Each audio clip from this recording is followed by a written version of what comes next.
So there's a lot of things that make us want to overeat, snack way too much, that really interfere with intermittent fasting. You have the flavorings of the food, especially processed foods that people have addictions to. MSG, of course, sugar, empty calories that don't have the nutrients that satisfy us. People eat because they're bored, there's stress. But there's one more thing that I actually forgot to mention in other videos, and that has to do with distractions.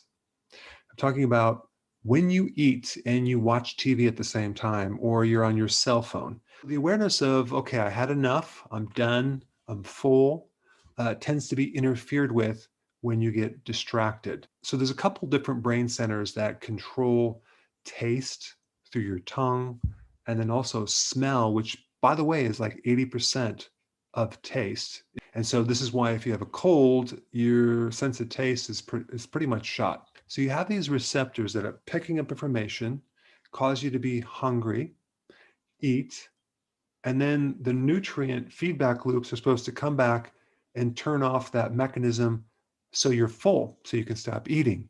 So there's a couple things that you need to do if you're in that situation. Number one, you need to, of course, not have that junk food available in your house. Very important, so you're not tempted. You also have to just increase your awareness of the perception of how full you are and how satisfied you are. But of course, it's even more important to avoid those empty carbohydrates that will just never turn off the hunger because they're empty, but they're very flavorful, so you keep eating them.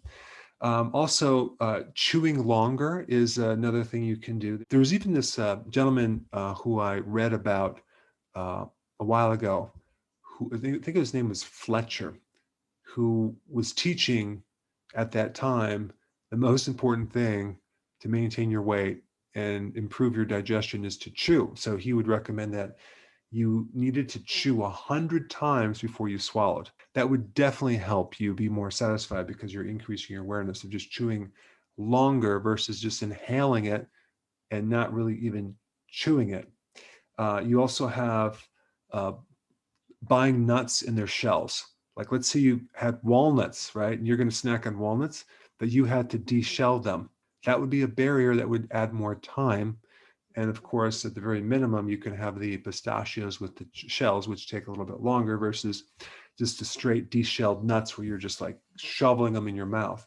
Oh, how about chopsticks, right? I know if I had to use chopsticks, I would go hungry, right? They're very complex. I don't know how people use them. And also, if let's say you had dinner and you're going to have a keto snack right after or dessert, really set a limit of how much you're going to allow yourself to eat. Because if you're getting distracted, whether it's a social event, and then all of a sudden you realize, oh my gosh, I just had way too many, and now you're bloated and you're congested. And the next morning you wake up hungry because you ate way too much and it affected your blood sugars. So the motto of this video is mindful eating, keeping your awareness very high. Before you go real quick, I have a course entitled How to Bulletproof Your Immune System. It's a free course. I want you to take it. And here's why. Here's you. Here is your environment. Everyone is focused on this over here, avoiding your environment. But what about here? What about strengthening your immune system? That's what's missing. This course will show you how to bulletproof yourself. And so you can tolerate and resist your environment much better by strengthening your own immune system. I put a link down in the description right down below. Check it out and get signed up today. Hey, before